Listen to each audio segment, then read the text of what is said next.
Welcome to the Base1 Podcast.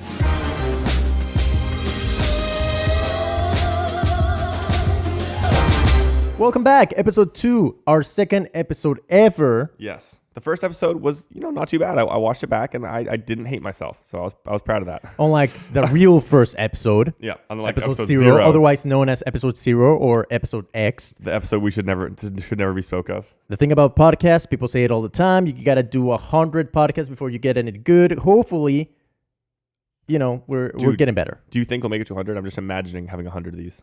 Why not? Yes, of course. Let's do it. Yes.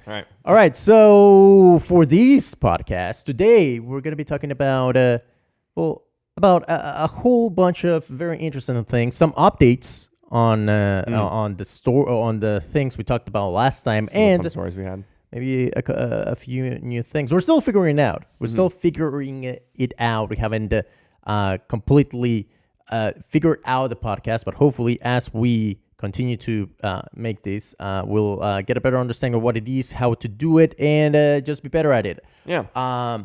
Thanks for tuning in, though. Thanks for being here. Thanks for enjoying this experience with us, and thanks for giving us another chance. Yep.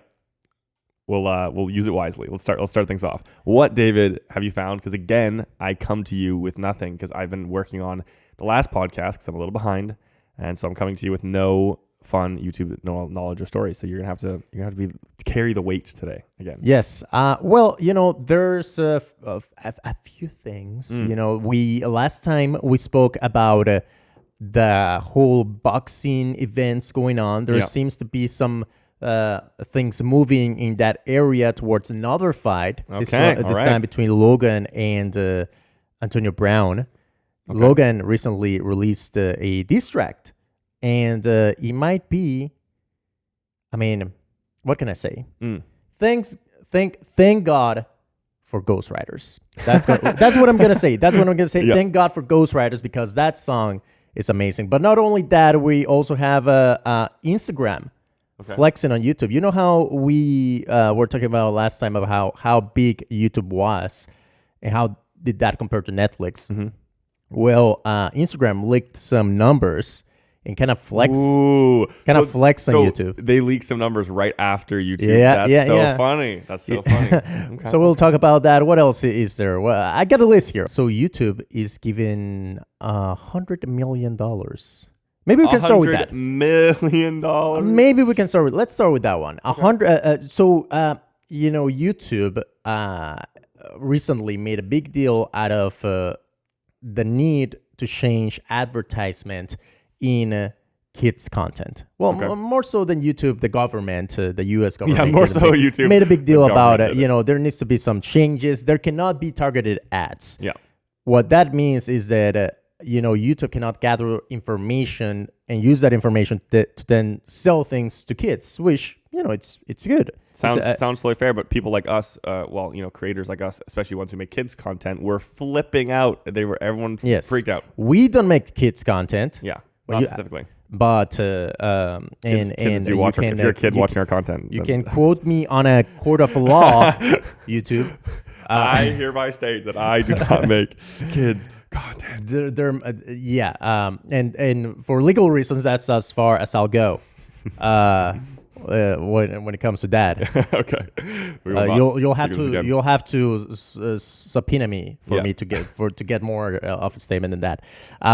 The reason they're being so cryptic about that is because basically, if you do make kids content, which a lot of creators do, they're very unsure now of what kind of ad rates they're going to get. We don't know how we're going to make revenue. So when you can't target your ads, that's how YouTube makes its money. That's how Google exists, just by collecting information and then using that information to sell you stuff. Yeah. And kids, it's one of the biggest markets on YouTube. We were checking the list recently. Yeah. You know how at the end of the year, YouTube released some list about, these are the most viewed channels on the platform. Guess what? They weren't counting kids' content. Did they literally just take it off of the list? Kids' content, they were like, PewDiePie is the most viewed channel on the platform, or the most viewed creator on the platform, 4 billion views. Mm-hmm. Some of these kids' channels get 500 million views in 1 week. That's how big they are, and they were making bank. Wow. I hear the CPMs. If you don't know Wow. what CPM is basically the amount of money a YouTuber makes per every 1,000 views. I hear they're big. The CPMs have good are high on kids content, which makes sense.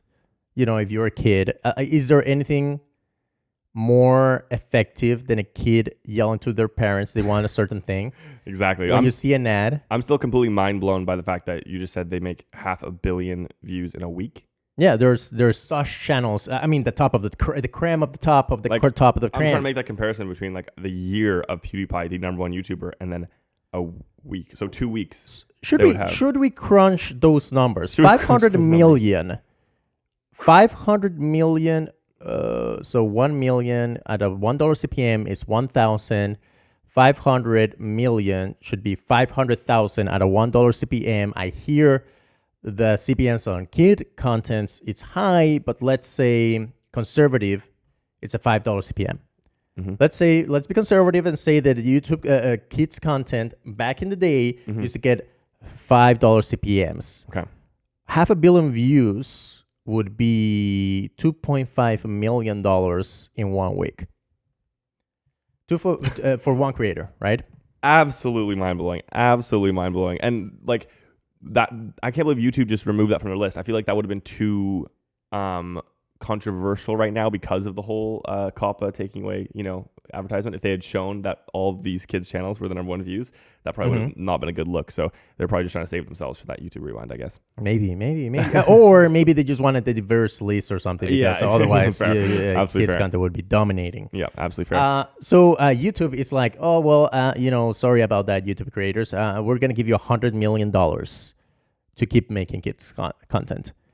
So they created a fund worth $100 million, and they're going to be distributing. This is so fascinating because in the last podcast, we were just talking about how much money, YouTube spends on their creators and all this stuff, blah, blah, blah. And then $8.8 billion a year? Yeah. So $100 million is not even that much. Not even that much, but that's interesting they're doing that. I wonder how that's going to look. Do we have any details of like, how that money's going to be dished out between, these creators? Like, let's say I'm a kid's content creator. How much am I going to get? Basically, YouTube is saying we want content that encourages the following character traits like courage, compassion, communication, gratitude, curiosity, humility, teamwork, integrity, perseverance, self-control, empathy, and creative. And this content is going to go exclusively on the YouTube Kids app. So basically, it's like, okay, there's all this money that's pretty much vanish into anything. Or created this fund to help that transition to get used to the ad rates going down. You just need to be quality. You need to be making quality content, and we'll put it on the YouTube Kids app. So now basically what YouTube's going to do is they're going to look through all of the, top creators, and they're going to pick a few, you're saying, and just start paying them to release their videos. Like, here's X amount of money for a video. Yes. Wow. That's fascinating. And it kind of makes sense, but it kind of like opens some questions. Like, it kind of makes sense in the sense that YouTube content on kids content on YouTube is so freaking huge. Yeah. It's so freaking huge. Like, without that incentive, now it's going to go down. Like there's so many hours being spent on YouTube watching kids content, so they want to maintain that, right? At the same time, if it's not making them money anymore, what's the incentive for YouTube to do all this? True, yeah. Why would YouTube? Like, it's a bad business What's move. their end game? Yeah, I don't know. It's an interesting move. They're spending $100 million, right, into something that is going to make them now less than half. Like, how much do we know how much kids content is making less than now? I don't know yet. I don't know if people know yet. I haven't seen anything, but especially in January, ad rates are expected to usually are drop anyway.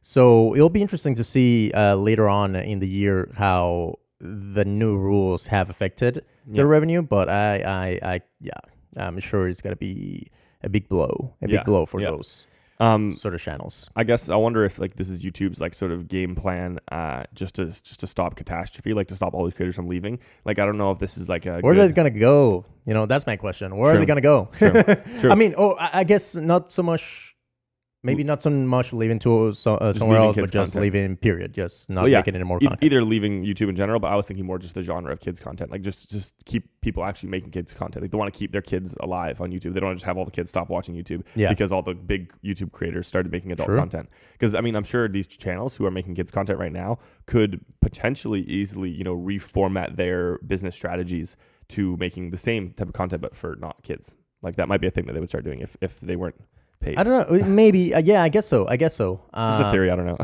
No, because a lot of the kid content is very, very, very heavily like it's very obvious like kids, and I don't know how you repurpose that. Right.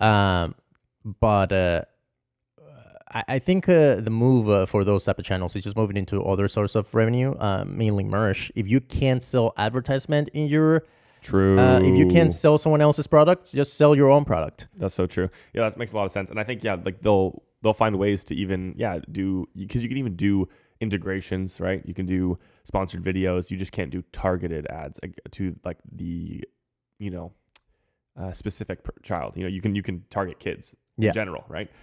So I think they just need to find ways to do that in a way that's not just through YouTube advertising. Yeah, absolutely. I mean, the YouTubers need to find a new way. Yeah, and kind of in a way, even YouTube has to find a better way to monetize, because apparently a better way to get money. Apparently, Instagram is blowing them out of the water. How is that possible? I mean, I'm so curious. How much, David? How much is Instagram blowing them out of the water? Because I actually would have guessed, if I was to guess, if you were to tell me, you know, who makes more off of their ads, YouTube or Instagram, I would have immediately thought YouTube, just based off of YouTube. They're huge. They're just so big, right? Yeah, but everyone watches YouTube. Now that I've been alluded to this, now that you're telling me Instagram's flexing on them, I'm thinking about all of the things, David, that I've purchased from Instagram ads. Like so many things. Like it works. There's something about Instagram ads that are actually effective. Yeah. They literally drive sales. I have bought myself stuff from Instagram, not from YouTube. Then again, I use YouTube Premium. Maybe you should too as well if you're interested in no ads, downloads offline and all that, and supporting the creators as well. So in this room alone, we have a 100% success rate for Instagram ads versus YouTube ads. Like I've never bought anything from a YouTube ad. No. Yes. I don't get YouTube ads. Well, that's fair. Ben, how about you? Have you bought anything from a YouTube ad? Instagram ad? Perfect. Wow. There you go. And there we go. Wow. There you go. 100%. In this room alone, this is science right now. We have 3 people right now that qualifies as a scientific study has been done. Yes, Instagram, they make more money. So Bloomberg released this article that, reads more like a press release, to be honest. You know, they say sources familiar with the matter. It seems to me, it sounds like Mark Zuckerberg himself penned a letter and be like, lick this. Yeah. Lick this for me. Thank you very much. Thank you very much. It's just little things. Like anything they can say about Facebook is great. Everything they can say about YouTube is like, It's like YouTube recorded 15.1 billion in ad sales. It's 15.15. If you're gonna round up at 5, you round up. It's like 50. It's just little things like that. Yeah. Anyway, like YouTube, why would you say the exact? Yeah, I understand. YouTube made $15.1 billion last year. Mm-hmm. How much do you think Instagram made? Did I tell you already? I don't know. No, I don't know. We know that we've been blown out of the water. 15 billion. Well, I'm not gonna guess. My thought would be, good 40. Let's say 40. It's way 40 more. billion. 40 billion. My question though to that thought would be, how many countries is Instagram advertising in? How many countries is Instagram monetized in? I would imagine all of them. You think so? I think so. Can you get Instagram and like basically everywhere? I think so. Yeah. Okay. Here's another data point. Yeah. Of all the money Facebook makes through ads, Instagram is a quarter of that. So, 1/4 of Facebook's whole revenue comes from Instagram ads. That's a very large portion, but that also means that Facebook is just making so much money. Like, wow. Well, yeah, I mean, Facebook is Facebook. Facebook is, it's world domination level. World domination level. All right, let's hear it. Instagram's revenue, this is gross revenue for 2019. 20 billion.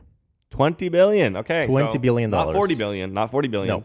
But still a third more than YouTube. Yeah. So literally what this was then, this is basically Instagram just being like, hey, we beat you.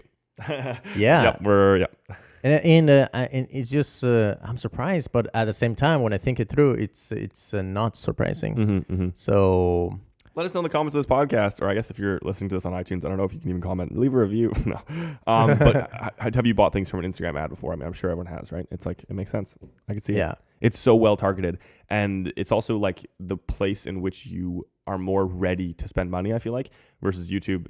Like it's good brand awareness maybe, but it's less like you're not ready to go buy something, Yeah, I can totally see how Instagram is like a platform that lends itself to purchasing. It's like your feed is almost like aspirational. Like, I want to be this. Yeah. And so that's the perfect place to lead in an ad. Literally. It's like, you can be this too if you just buy this. That's so funny because it's actually so accurate. Like when you think about it, right? You're seeing these Instagram celebrities who they're, insanely attractive. They drive fancy, cars. They have all this fancy clothing, whatever. So as soon as that, that ad for that watch or that, whatever, that jacket or shoes, whatever it is, right? You're like, ooh, yeah, I could, look like these people I'm following, or I want to be like this, and totally slides in there perfectly. You could be just like me, dude. That's what I think a lot of creators are doing themselves, right? They're creating this persona online where they're like, look at all this, things that I do and whatever. And then if you want to be like that, buy my merch, buy my merch, buy my whatever, right? Buy whatever I'm selling, my sponsors. It's a good strategy. I mean, that's the influencer power, I guess. So well done, Instagram. Well done. Well done, Instagram. Whatever. Is it because it's Facebook? You're rolling your eyes. I feel like, imagine if it was someone you could get behind, like Elon Musk. We could be like, all right, hell yeah. Yeah. No, I mean, yes, part of it, but also, I mean, I'm a YouTuber. I'm not a Instagrammer, so right. That's true. We don't want to cheer on Instagram because we want YouTube making more.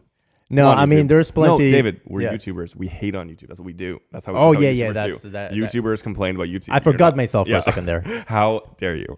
Damn you, YouTube! How dare you? How dare you not pay us enough? How dare you not pay us $100 million? What about us? What about moi? Yeah, suddenly it's like, oh, I wish you were making kids content so we could cash into that $100 million. No. I mean, if you think about it, so that's the thing. Yeah. If we did the math, 2.5 million for one creator in 1 week. Yeah. How many creators are there? How many weeks are there? Yeah.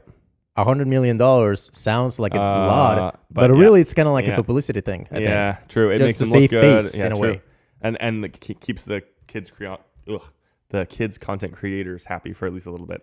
Just like, it's almost like we love you guys. It wasn't on us. It was these guys. Here's like a little, soft in the blow thing. Yeah.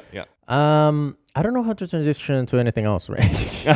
That's fair. What else we have? Let's just talk about Logan Paul's diss track. Dude, I kind of hate myself Yeah. for talking about Logan Paul for the second time. Like, there's literally 2 podcasts so far. In both of them, we're talking about Logan Paul. I personally don't mind because, I'm a huge fan. Logan Paul, his latest diss track, dude, it's an absolute banger, dude. I'm not afraid to admit it. Dude, people hate on ghostwriters, but I mean, like, I love ghostwriters. I don't hate on ghostwriters. Like, what are the odds? Yeah.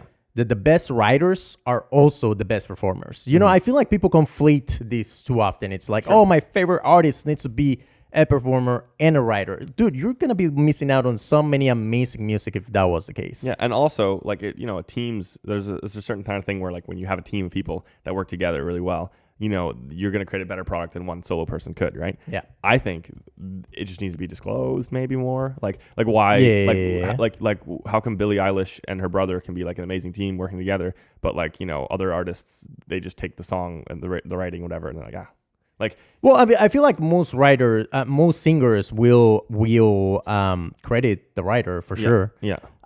But in rap, there's it's frowned upon very much. Yeah. So I think I can see it because in rap, especially like in a diss track, the idea is exactly like, so personal. It's personal. Yeah. So I can see it.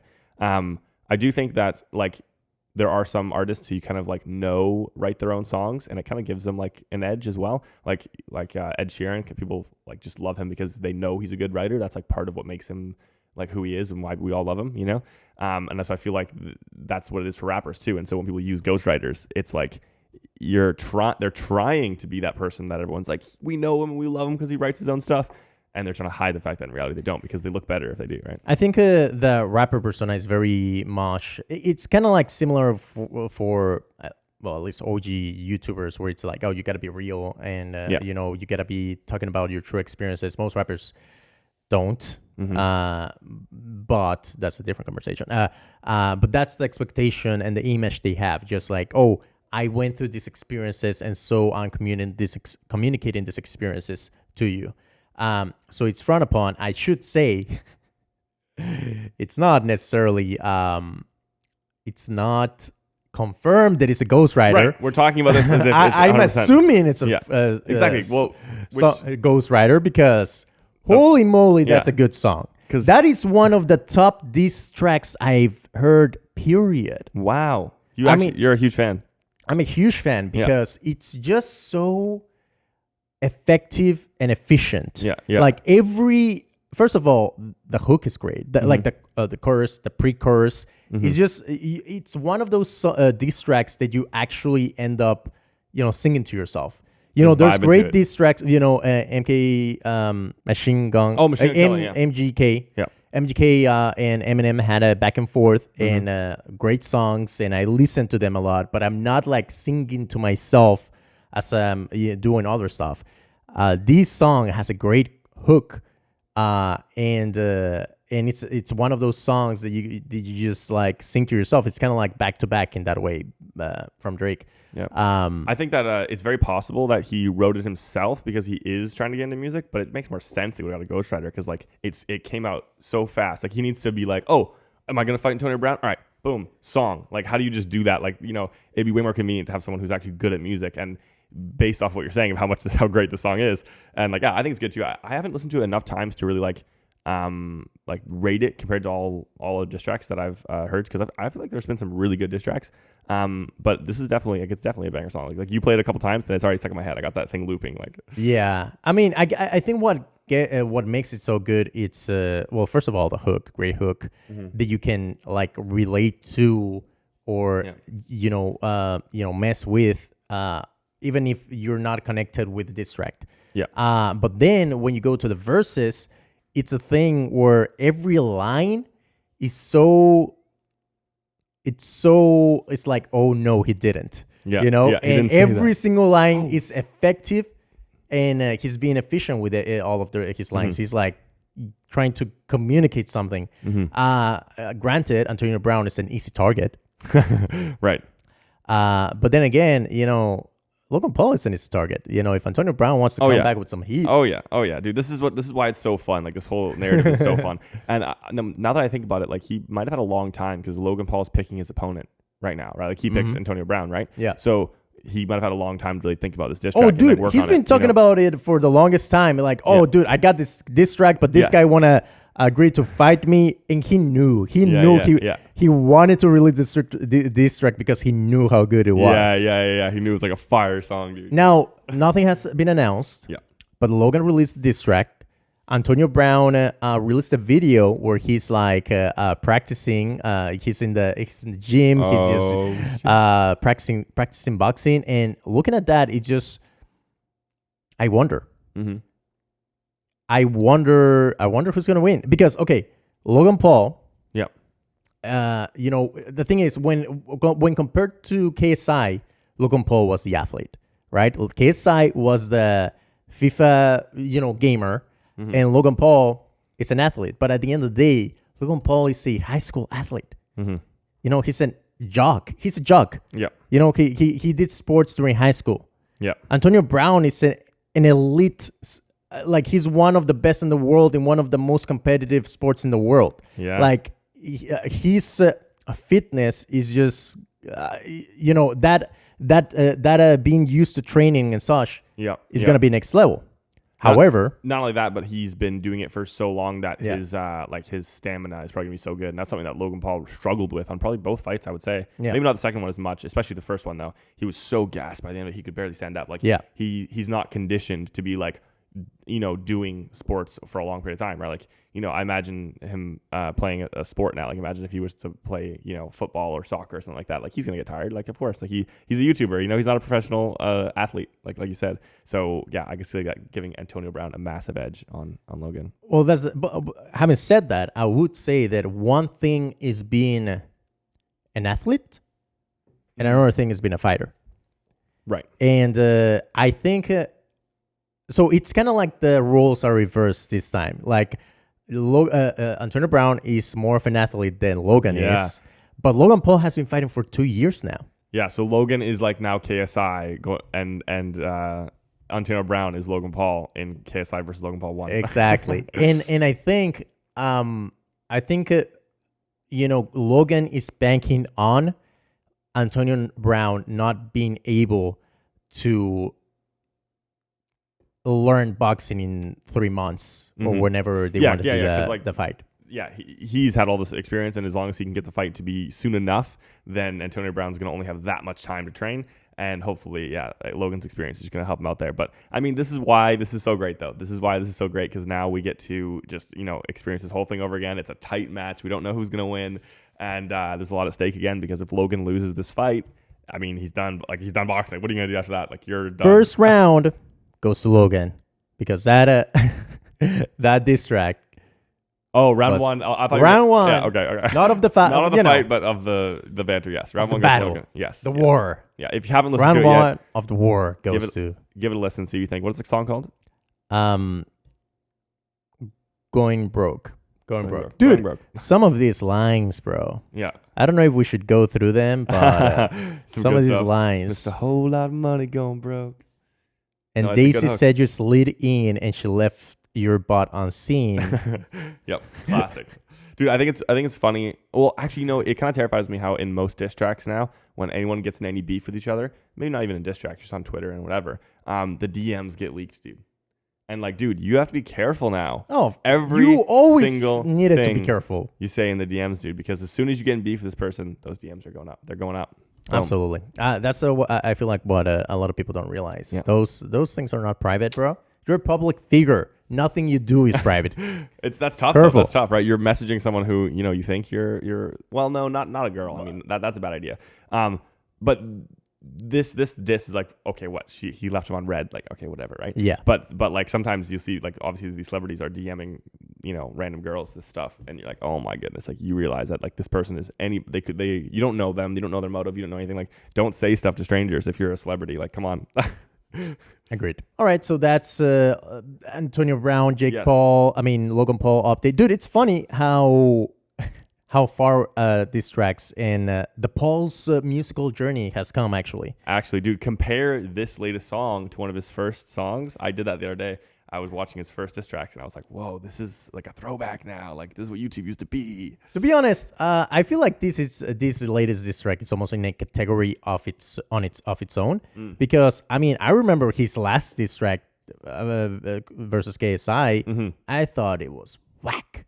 Yeah, it was. Thought it was whack. You mean it's the one where? I remember the one versus KSI. I think I remember the last one.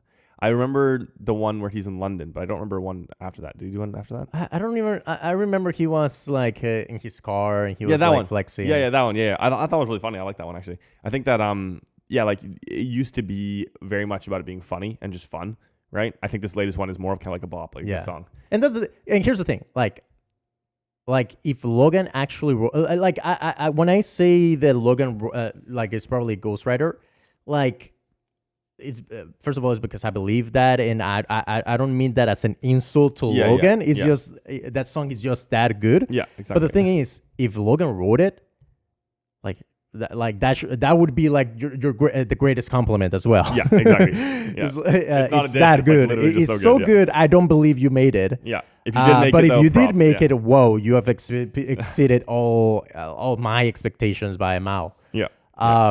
But yeah, no, the first time I ever heard of the Pauls, like I've seen them, like before that, I've seen them like on Twitter before, like mentions here and there. Like I had no idea what they were about though. Right. The moment I became aware of who they were was basically when I I don't know. Everyday Bro, Oh, obviously. of course. Yes. Of God course. damn it. How did I forget that one? Everyday Bro. It's the first time I became aware of them. You tried so hard to forget it in your brain to just get rid Yeah, of it. yeah. That I literally pushed that trying deep to remember down. it short-circuited your brain. But I remember hearing that song and being like, first of all, is this a priority? Mm-hmm. Actually, it doesn't even work as a priority. It's so bad. Yeah. And then all this time, all these years later, one of the Pauls bring you one of the greatest diss tracks of all time. Well, maybe not. I would put it up there. I don't know, top 10, top 20, maybe. Yeah, give me top 20 at least. Jesus, I'm super curious. I'm super good. curious now. We talked about it. We've talked about ghostwriting and how a lot of people do it and how whatever. It's not necessarily a bad thing and all this stuff. Now I just really want to know if he wrote it or not, because I'm super curious. Like, I know he's been getting into music. He went to Sweden for a long time to record music. Mm-hmm. I'm like, what did he record? Like, what is he doing? Like, I feel like he's trying to transition himself into, he wants to do everything. Like Logan Paul wants to do everything. He wants to be a musician. He wants to be a boxer. He wants to fight in the UFC. He wants to have a podcast. So I'm curious to see if he can use this, this track or whatever his next song he releases to kind of kickstart that and get that going. I think he could do it. No, absolutely. But he doesn't need to write his own stuff to do that. I don't think. No, absolutely not. No. But I'm just curious because, I wonder if the reason. Has he practiced so hard? Exactly. He's now this good. Yeah, exactly. I don't know, man. I feel like you can try. Like, there's also like talent and not only that. Even Logan is doing so many things. How many hours do you need to spend on a craft to master it? Like, there's only so many hours in a day. It's like you need the help of a team of other people that are specialists in that area. Yeah, you get to choose. You get to choose what you put your time into, and whatever your time is the most valuable. And if you really have no interest or no sort of what is that called when you're inspired? You're no passion, drive, passion. If you have no passion for writing, then realistically, put your time into other things and just get someone else to write the song. So there's no shame necessarily in doing that. But I think there's definitely way more clout in doing it yourself. So yeah, I would say for example, someone like KSI, I think he's passionate about writing. Right. I feel Logan is more of, this is another thing I can do to get money. Yeah. I think that's more for him. That's more it. Yeah, but I don't know. I might. It sounds like a way to say it that makes it sound bad. Like, what else can I do to make money? But that's kind of I don't mean it in a bad way. Yeah. He's just he's a businessman. He's exactly. Diversifying his portfolio. Dude, I'm hyped to see where it goes, dude. Hey, Logan, the reason we're talking about him again, I feel like, is that he's just kicking off again. He's getting back into his stride. We'll see how it goes with the vlogs. He's got his music going. He's got more fights going, and he's the talk of the town. The reason we're talking about him is because there's something in society, we love an overarching story with we loved the Game of Thrones until we didn't. We loved the Avengers. These things that are not one-offs, but tell a story continuously through the years. We love to follow a storyline. Yeah, and I feel like this is YouTube version of this Avengers type thing where you're getting all these crossovers. True. That's so true. Speaking of that, actually, the Justin Bieber situation is very similar, where he started on YouTube as a very young kid, and we just kind of watched him all these years go through his whole life. That's what why people love celebrities, right? Right. Is they just love to watch this story of where do you go? Miley Cyrus is as well. They start here, and they grow up to be something else, and they change, and we like to follow this whole journey. And then now, just in the Duca series, but yeah, exactly. Yeah. Yes. Yeah, that's what I was trying to bring it to. Yeah.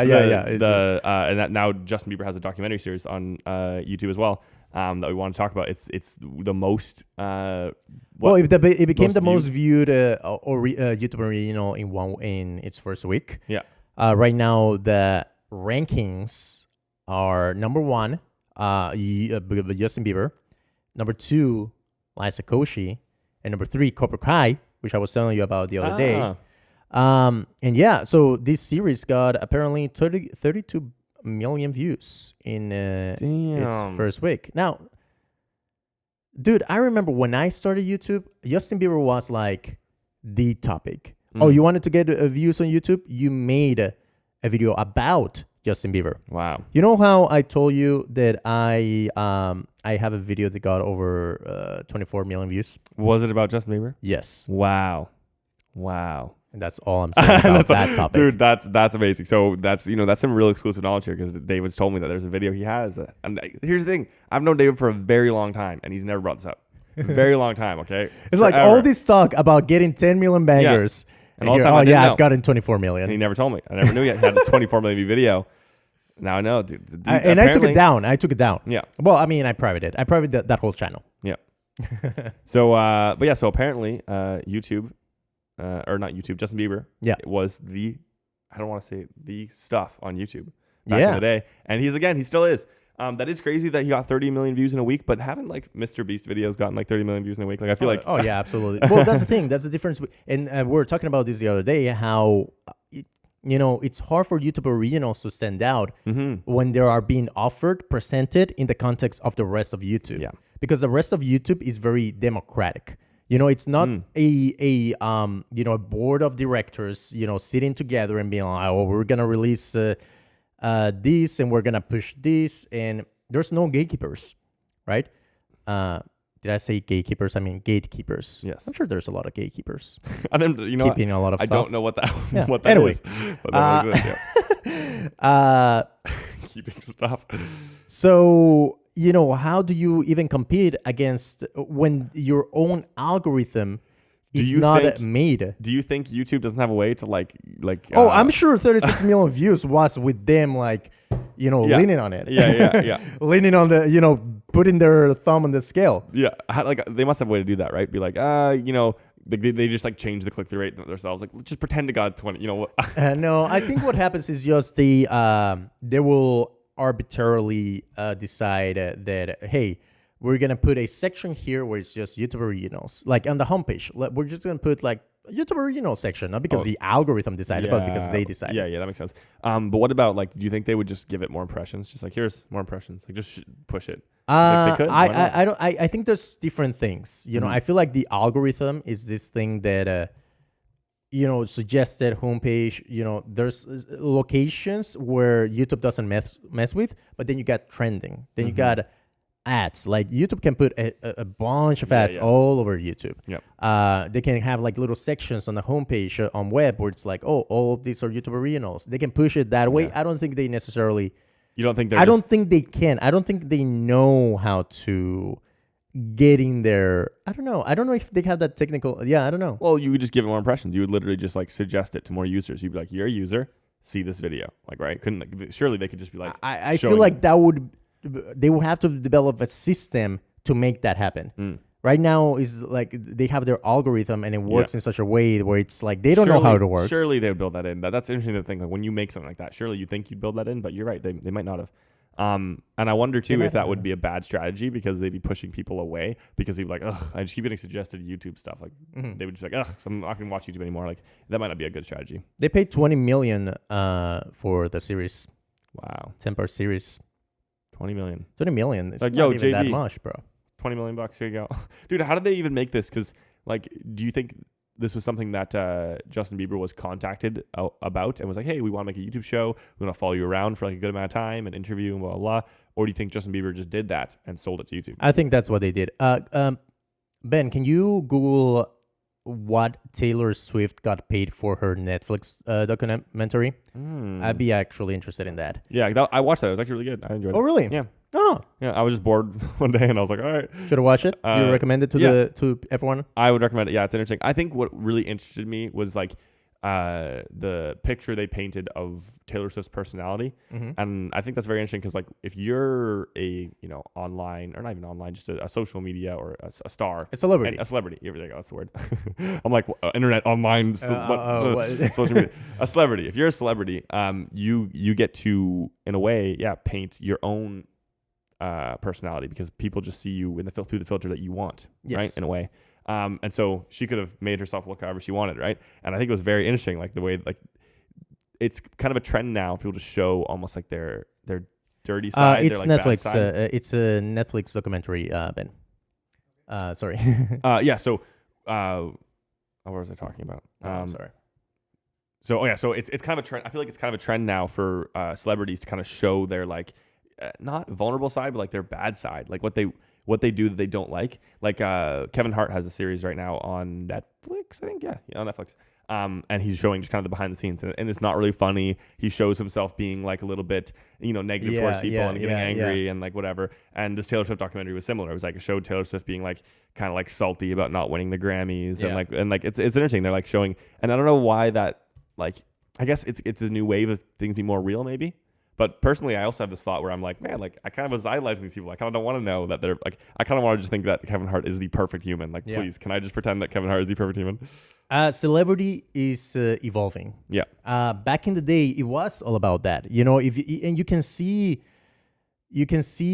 in like award shows, like someone like Brad Pitt. He was an OG celebrity before the internet, and it was all about being larger than life in a way. It's like, you got these gods that are untouchable and they're, different than you. But then internet came along and suddenly it's like, oh, now we like our celebrities or our, people that we look up to. We want to be able to relate to them. And I think you see the difference between someone like Brad Pitt and, someone like Chris Hemsworth or something, some of the Disney people. It seems like they understood the change, and now they are developing the stories and developing, you got this documentary and you got, celebrities have a whole team around them that train them to be what they need to be in order to sell tickets. Yeah. What would your strategy be if you were to, I mean, you are a celebrity of a certain status, if you were to become massively successful, right? And you need I'm a celebrity? Yeah, whatever. What would your strategy be if you were to become massively successful to, promote yourself? Would you show off your negative side or the things you don't like, whatever? Would you just try and be as, PC as possible? Would you take a stand a certain way? Because that's the other thing that Taylor Swift's documentary talked about. Miss America is what it's called. She was talking about how she was just so pressured into not showing her political beliefs as well. Mm-hmm. And then she's like, whatever, I'm just going to do it. I'm just going to say my political beliefs, whatever. And then she got all this backlash or whatever. So yeah, like, because there's this pressure to be like this perfect, like, don't show your political beliefs, don't say anything bad, just be the perfect person. But I don't know if it's the right strategy. What do you think? Like, what would be like or what do I think about? Yeah, what would your strategy be? What would you do? Well, so I totally see why, the label and the people and the team around Taylor Swift wouldn't want her to communicate her political beliefs, because I imagine her political beliefs are probably very liberal. And, she used to be a country singer, so a lot of her audience is going to be conservative, and you're shooting yourself in the foot. They were literally saying that they're going to cut in like half or more than in half her like ticket sales. That's what they were telling. They're like, you're going to lose half your ticket sales for your next tour or whatever, because like of all, these and I think that's, I mean, I don't know if half, but I'm sure. I mean, there were times. I remember back in the day, what were their name? The Dixie Chicks or something.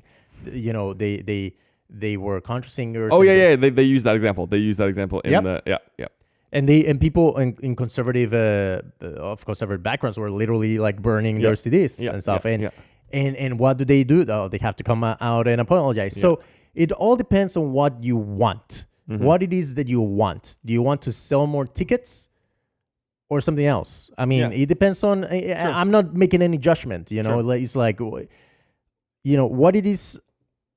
You have to figure out what it is you want and what you're willing to do for it. Yes. What would you do though? What would you do, David? What would you go for? It's hard to say because it's a balance. I think personally, I would try to find the balance. I would try to find the balance between, and here's the thing. If you wanted to persuade people, if you come out aggressively against something or super aggressively for something, it turns people off. And you can't have that conversation with them. Yeah. If you're like super, okay, this is how it is, and if you don't agree with me, 100%. Like the incorrect strategy, I think religion does this a lot. They're trying so hard to get people into their religion, and a lot of people, I say, like almost anyone you could go to, like have you been annoyed by somebody trying to like preach their religion. It's like, yeah, like everyone kind of can relate to that. You know, shove beliefs down people's throats. Yes. And I think that's and that's like what people do in not just religion, but in all kinds of things, right? Yeah, it's not effective. Situation. It's not effective. What is effective is to just be, yourself and kind of like not preach the belief, but if someone were to be interested in, you, exactly, they could be like, hey, well, I want to know what you do, like, or what's your thoughts on politics? What's your thoughts on this? Because they respect you and want to know from you. Absolutely.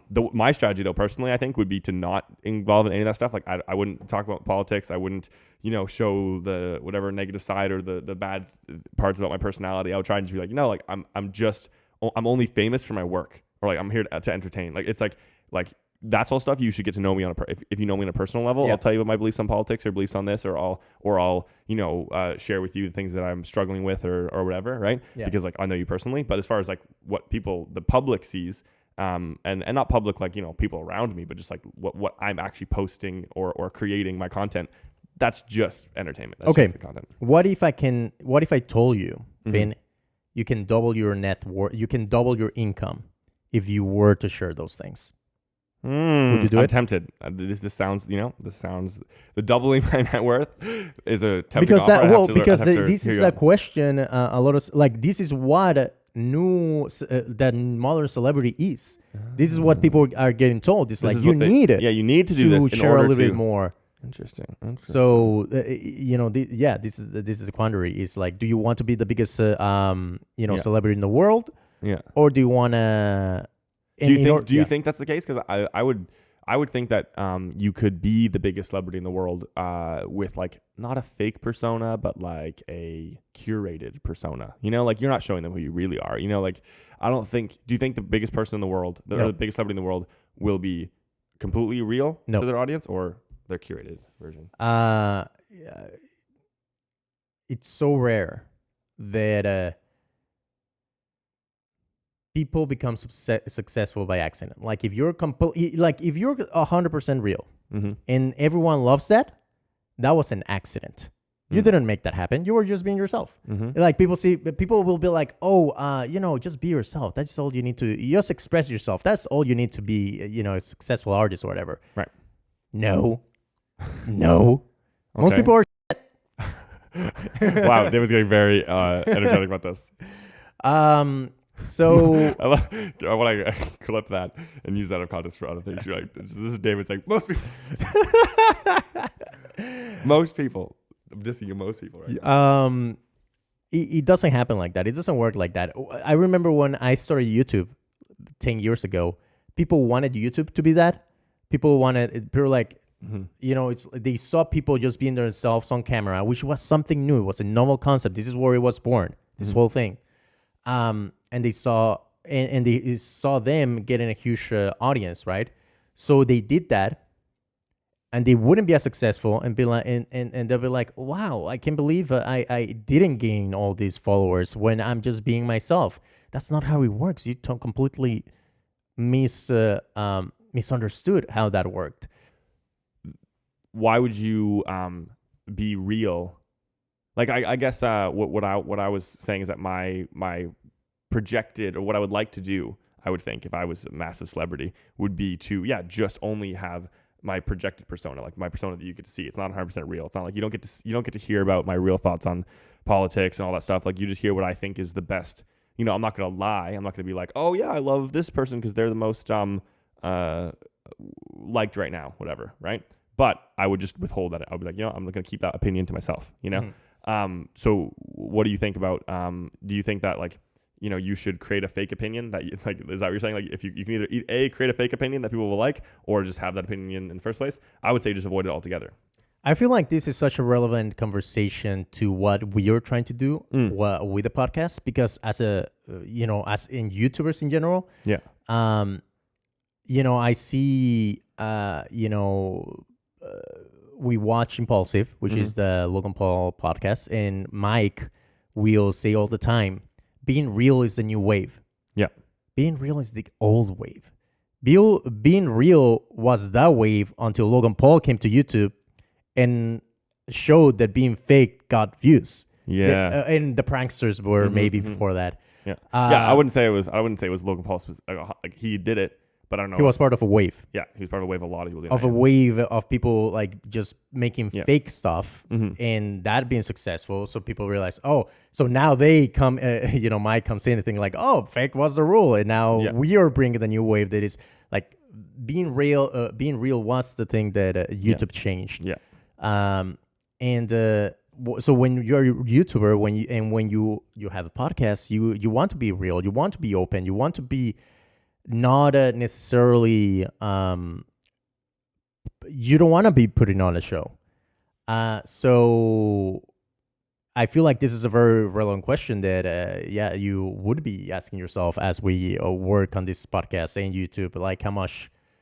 I mean, it's a question that every celebrity asks themselves probably all the time, right? Like that's what Miss America was about, was like her like making that decision, right? Because she had always before withheld that, right? Mm-hmm. Like she just withheld that information. She's like, she never made a political stand, right?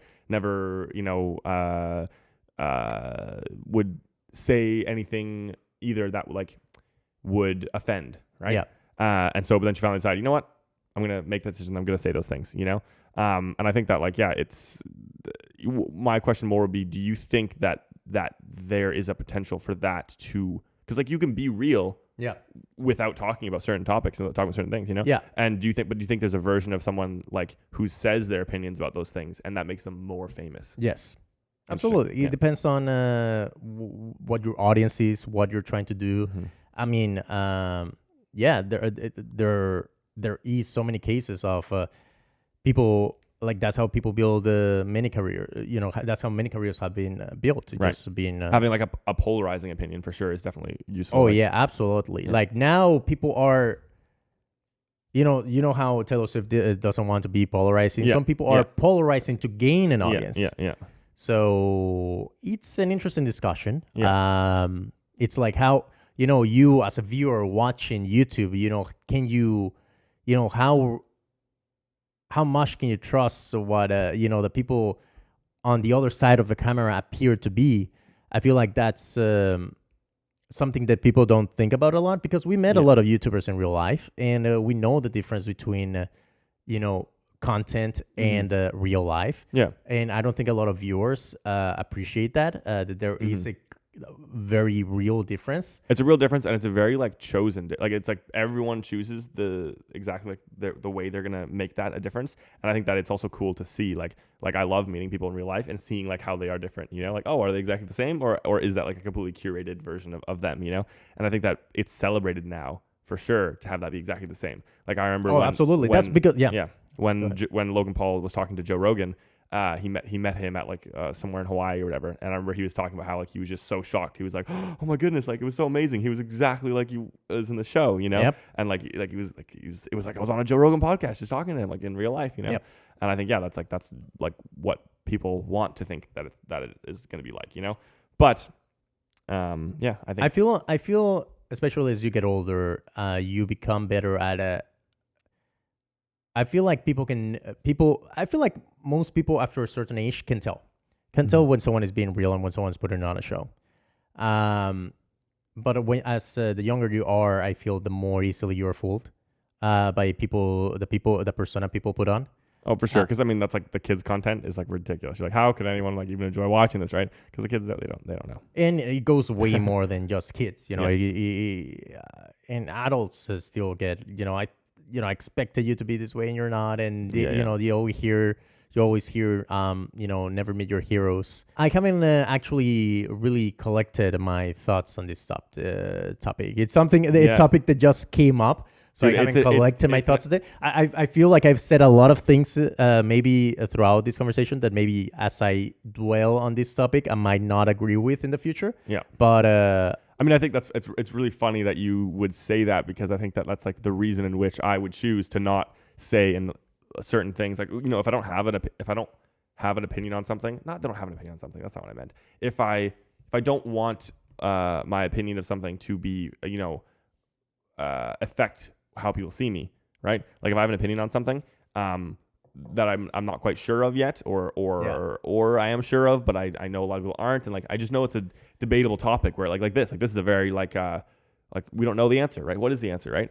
sometimes I don't want to give my opinion on it, because then, you know, you're opening yourself up for ridicule, right? But the thing is, I feel like you kind of have to do that in a podcast setting. Otherwise, it might come off as too shallow. You know, you have to be willing to go beyond your comfort zone and touch on things that are maybe not and you're gonna, you know, put your foot in your mouth, you know, a few times. You know, as long as it's not something completely, you know, there's lines. So obviously, you don't want to. Well, that's actually really funny, because like right now, I would think, oh yeah, like I'll say whatever I want on this podcast. Like, who really cares, right? Because no one's gonna see it.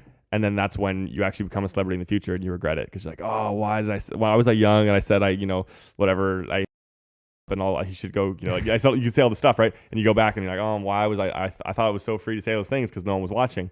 And then everyone's watching now. And when I said everyone, I don't mean like everyone right now. I mean everyone ever.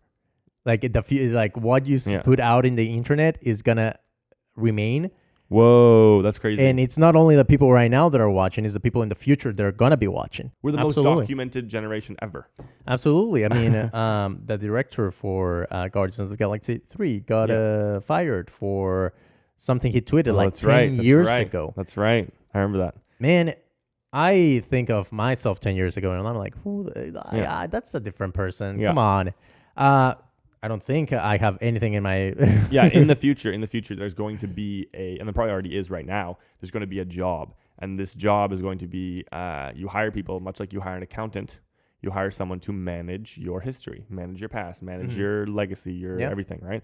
And they just go through and find every mention of you, everything of you, and they curate it to make sure that it's, you know, what you want to stay in the world. That sounds so dystopian. Yeah. But... it sounds like a Black Mirror episode in the way that it's like so out there, but actually real. Isn't it possible? Like that's possible. Like it might be already be a thing. Yeah, that might be a thing. Yeah, I'm gonna bleep all this out so no one can steal my amazing video. That's the business you go into. Yeah. All right, guys. Thank you so much for watching Base1 Podcast episode 2. Tune in next week. Every week. We're gonna try and do this every week, but we have a lot of traveling coming up, so hopefully we'll be able to actually make that happen. We'll see. That'll be interesting. We're still figuring all this out, but. What we can tell you is that we're committed to it, and there will be more of it. So subscribe, click the bell for notifications and everything. Subscribe, follow us along for our journey, because we're committed to making a podcast for 100 episodes. Let's do it, or more. All right, guys. See you guys later. Peace.